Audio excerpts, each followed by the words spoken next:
राजस्थान के Abu road railway station पर बड़ा घोटाला सामने आया है। आबू रोड रेलवे स्टेशन पर फूड स्टॉल संचालकों द्वारा करोड़ों रुपए के गबन का सनसनीखेज मामला सामने आया है। इस घोटाले का खुलासा तब हुआ जब रेलवे प्रशासन ने फूड स्टॉल्स की फीस से जुड़े दस्तावेजों की जांच की। जीआरपी थाना आबू रोड में 3 फूड स्टॉल संचालकों के खिलाफ 1 करोड़ 18 लाख से ज्यादा की हेराफेरी का मामला दर्ज किया गया है। जीआरपी थाना अधिकारी मनोज कुमार के मुताबिक अजमेर रेल मंडल के एसीएम लालचंद कुमार ने 22 मार्च को रिपोर्ट दर्ज करवाई थी। श्री लालचंद कुमार एसीएम मंडल कार्यालय अजमेर ने देर शाम उपस्थित थाना होकर के एक लिखित रिपोर्ट पेश की थी कि दिनांक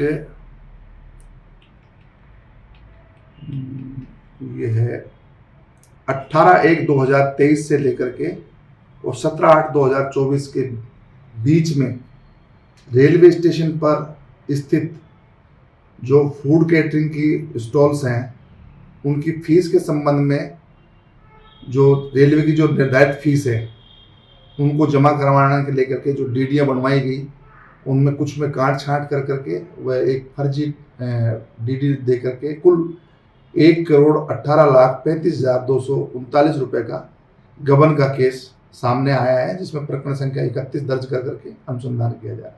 ये 3 फर्में हैं इसमें, एक तो साहिद इंटरप्राइजेज है, यूएसबी कॉरपोरेशन है और एक साईं बालाजी कर करके है। ये 3 फर्में हैं और इन पे जो प्रबंधक जो काम कर रहे हैं उनके द्वारा डीडीयाँ दी गई हैं और डीडी भी उन्होंने मूल ना दे करके फोटोकॉपी स्टेशन अधीक्षक कार्यालय में प्रस्तुत की हैं।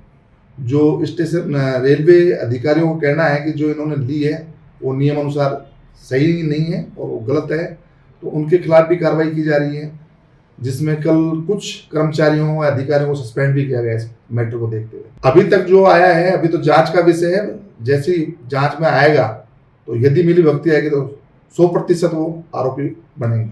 गुजरात के वडोदरा में चेटीचंद पर्व के अवसर पर बहराणा साहिब और माताजी की चौकी का आयोजन किया गया। वडोदरा के खोडियार नगर स्थित साकेत फ्लैट्स में सिंधी समाज के इष्ट देव भगवान झूलेलाल के जन्मोत्सव और नववर्ष चेटीचंद के उपलक्ष्य में बहराणा साहिब और माताजी की चौकी का भव्य आयोजन किया गया। इस धार्मिक कार्यक्रम में समाज के श्रद्धालुओं ने उत्साह और भक्ति के साथ भाग लिया। ये भव्य आयोजन सन्मुख ज्ञान चंदानी और चंदानी परिवार द्वारा आयोजित किया गया। कार्यक्रम की शुरुआत विशिष्ट अतिथि प्रेम प्रकाश धर्म तीर्थ के संत मुकेश साईं द्वारा ज्योत प्रज्वलन के साथ हुई। कार्यक्रम के दौरान भक्तों के लिए एक संगीतमय संध्या का आयोजन भी किया गया, जिसमें शहर के लोकप्रिय गायक पिंटू सोनी ने भगवान झूलेलाल के भजन प्रस्तुत किए। वहीं इंदौर के प्रसिद्ध गायक राजू शेट्टी ने माताजी के भजनों से माहौल को भक्तिमय बना दिया। चेटीचंड निमित्ते हमारा सिंधी समाजना જે ચેટીચંદ તહેવાર આવે છે એના ઉપલક્ષમાં આજે સાકેત ફ્લેટમાં આજે ભવ્ય કાર્યક્રમ રાખવામાં આવ્યો છે અને આ કાર્યક્રમમાં માતાની ચોકબીનું આયોજન કરવામાં આવ્યું છે, બહેરાણા સાહેબનું આયોજન કરવામાં આવ્યું છે અને અમારા મુકેશ સાંઈ દ્વારા આ કાર્યક્રમનો શુભારંભ કરવામાં આવ્યું છે અને આપ જુઓ છો અમારા અગ્રણીઓ નાના મોટા સિંધી સમાજના દરેક સમાજના અને અમારા સાકેત સોસાયટીના જે મેમ્બર્સ છે બધા અહીંયા હળીમળીને અહીંયા કાર્યક્રમમાં અમારે ભાગ લીધો છે અને અમારે આ સિંધી સમાજનો બહુ સારો ઉમંગ છે અહીંયા અમારે કાર્યક્રમની અંદર અને આવતા વર્ષે ને દર વર્ષે આ કાર્યક્રમ રાખતા આવીશું અને આ અમારા સિંધી સમાજને બધાનો સંપ છે કે આટલું ભવ્ય આયોજન કરવામાં આવ્યું છે અને જે આ વર્ષે પણ જે કાર્યક્રમ કરવામાં આવ્યું છે અને દર વર્ષે આ કાર્યક્રમ કરવામાં આવ્યું છે આવશે અને આવતા દિવસોમાં ઘણા કાર્યક્રમો છે જેવી કે બાઇક રેલી છે અને 24 તારીખે વરુણ સેવા ટ્રસ્ટ દ્વારા કાર્યક્રમ આયોજન કરવામાં આવ્યું છે। 29 તારીખે પ્રેમ પ્રકાશ ધરમતીર્થ સ્થાન ઉપર आतिशबाजी भी आयोजन કરવામાં આવ્યું છે, महाभंडारा भी કરવામાં આવશે।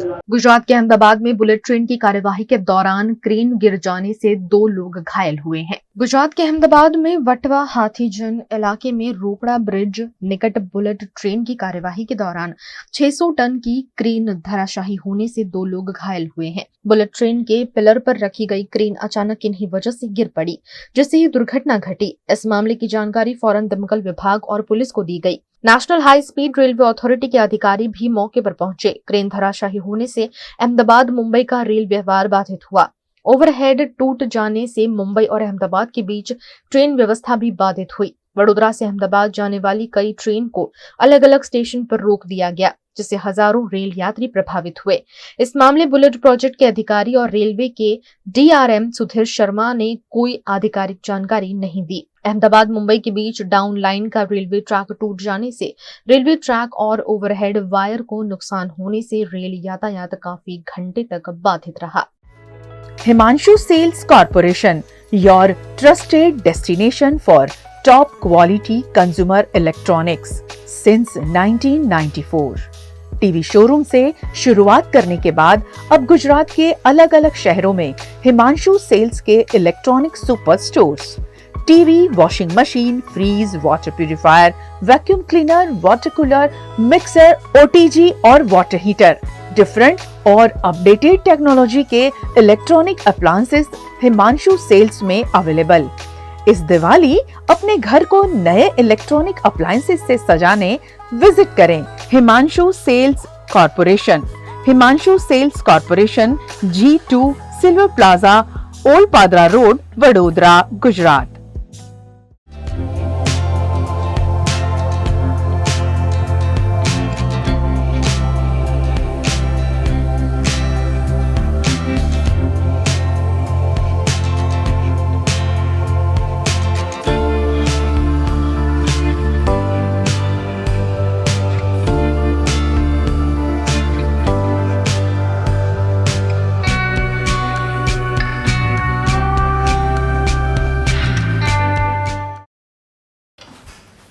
ठीक से साफ करो, ऊपर ऊपर से नहीं। BLDC मतलब बोरिंग लुकिंग। इसको साफ करके क्या फायदा? इतनी बेइज्जती। Switch to RR signature designer BLDC fans, जो बोरिंग लुकिंग नहीं, वेरी स्टाइलिश लुकिंग है। RR सिग्नेचर फैंस, आपके काम की बात। Every new year we take a new year resolution. New year resolution का मतलब होता है upgrading your life, which means upgrading your lifestyle and upgrading your living space. And that is why the best choice is Trilogy by Courtyard.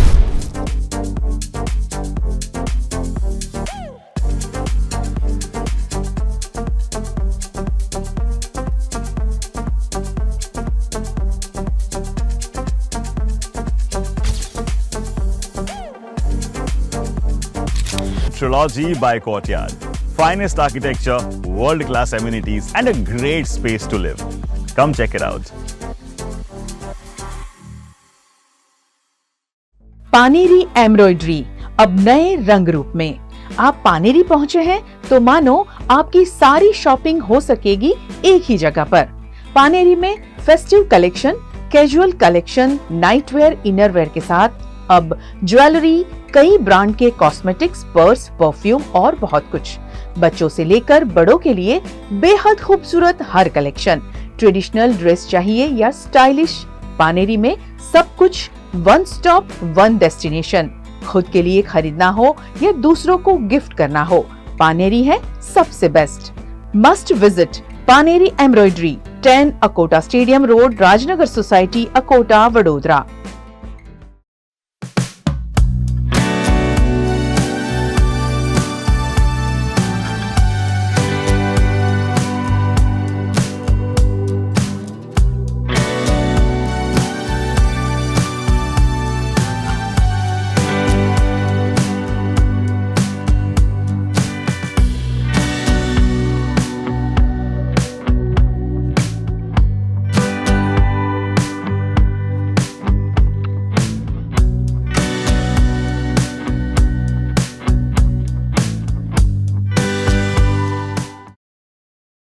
Gujarat के वडोदरा में स्पैको brain foundation द्वारा bottle BRICS workshop का आयोजन किया गया।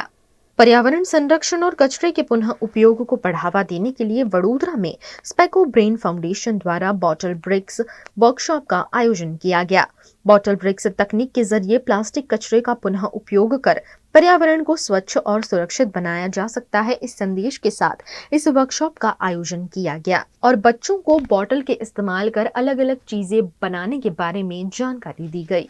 ये जो प्रोग्राम बच्चों के लिए मिसेस मंजू कौशल करा रही हैं, ये एक हमारे पर्यावरण के लिए बहुत अच्छा है, क्योंकि आजकल हम लोग प्लास्टिक से बहुत ज़्यादा जूझ रहे हैं।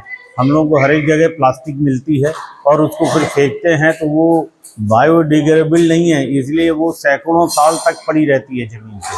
तो अगर हम उस तरह से हम एक प्रोजेक्ट बना करके और इन प्लास्टिक को प्लास्टिक की बोतल में भर करके और उसको किसी वॉल के रूप में, दीवार के रूप में कहीं पर भी यूज़ करेंगे तो उसका एक बहुत अच्छा परिणाम निकलेगा। और ये जो प्लास्टिक का रीयूज़ है ये होगा। तो मैं तो चाहता हूँ कि इस तरह की जो एक्टिविटी हो वो दूसरी सोसाइटी में भी हो, बच्चों को इस बारे में जागरूकता पता चले कि हाँ ये प्लास्टिक हमारे लिए कितनी हानिकारक है। मैं इसके लिए मिसेस मंजू कौशल का बहुत बहुत धन्यवाद करता हूँ कि उन्होंने इस तरह के प्रोग्राम को हमारी कॉलोनी में रखा और जिसमें अच्छी संख्या में मेरे यहाँ उपस्थित होकर के और बच्चों ने बहुत अच्छी तरीके से पार्टिसिपेट किया। हमारा एक स्पेको ब्रेन फाउंडेशन है जो पेरेंट सपोर्टिंग ग्रुप है। हम बच्चों का जो दिव्यांग आईडी बच्चे हैं, इंटेलेक्चुअल डिसेबिलिटी वाले बच्चे हैं, उनकी जो स्किल है उसको एनहांस करके उनके जो प्रोडक्ट है वो मार्केट में उतारने का काम करते हैं और उनको सोशलाइजेशन जो बच्चों के साथ नॉर्मल सोसाइटी के साथ वो मूव कर दे, ऐसी एक्टिविटी करते हैं। उसी एक्टिविटी के अंदर आज हमने एक एनवायरनमेंट फ्री एक एक्टिविटी यहाँ रखी है वीतू विला में, जहाँ पर हमारे बच्चे इको फ्रेंडली ब्रिक बनाना बता रहे हैं। हमने 1 महीने पहले उनको टारगेट दिया था कि आप घर की जितनी भी वेस्ट प्लास्टिक है वो कलेक्ट कीजिए और उसके बाद हम एक्टिविटी करेंगे। आज हमने एक्टिविटी की है कि बॉटल के ऊपर कलर किया है उन्होंने, उसके बाद अब उसके अंदर वो प्लास्टिक जो उन्होंने कलेक्ट की थी वो उसके अंदर फिल कर रहे हैं। अब वो बॉटल से हम लोग बॉटल ब्रिक्स बनाएंगे जो वो गार्डन में अपने घर में अपने वो कुंडा जैसा कुछ बनाएंगे जहाँ प्लांटेशन कर सकते हैं, कहीं भी रोकने का है वो काम कर सकते हैं। तो आप देख सकते हैं कि दिव्यांग बच्चे और सोसाइटी के जो नॉर्मल बच्चे हैं वो सब मिक्स होके काम कर रहे हैं। आप आइडेंटिफाई नहीं कर पाएंगे कि वो बच्चे किस तरह से मिक्स होके काम कर रहे हैं, कि कौन दिव्यांग है और कौन नॉर्मल है। ये हम हर सोसाइटी में, पहले हमने स्कूल्स में किए थे, अभी हम हर सोसाइटी में कर रहे हैं, जिससे लोगों को अवेयरनेस मिले कि प्लास्टिक को किस तरह से सेव किया जाए और उसका रिसाइकल या रीयूज किस तरह से किया जाए। गुजरात के वडोदरा में वाघोड़िया विधायक द्वारा आयोजित सामूहिक विवाह में मुख्यमंत्री भूपेंद्र पटेल भी शामिल हुए। वडोदरा के वाघोड़िया में श्री वाघेश्वरी चैरिटेबल ट्रस्ट द्वारा 11वीं सर्व जातीय सामूहिक विवाह का विधायक धर्मेंद्र सिंह वाघेला द्वारा आयोजन किया गया, जिसमें गुजरात के मुख्यमंत्री भूपेंद्र पटेल भी शामिल हुए। इस सामूहिक विवाह में 501 जोड़े शादी के बंधन में बंधे। हर वर्ष की तरह इस वर्ष भी आयोजित इस सामूहिक विवाह में बड़ी संख्या में लोग भी शामिल हुए। इस मौके पर गुजरात के मुख्यमंत्री भूपेंद्र पटेल ने बिना माता पिता की बेटियों को 15,000 के चेक का वितरण भी किया। आवा सुंदर आयोजन थी धारासभ्य श्री धर्मेंद्रसिंह वाघेलाए एक जनप्रतिनिधि तरीके सामाजिक दायित्वનું પણ ઉત્તમ ઉદાહરણ પૂરું પાડ્યું છે। આપણે ત્યાં શાસ્ત્રોમાં કન્યાદાન મહાદાન કહેવાય છે।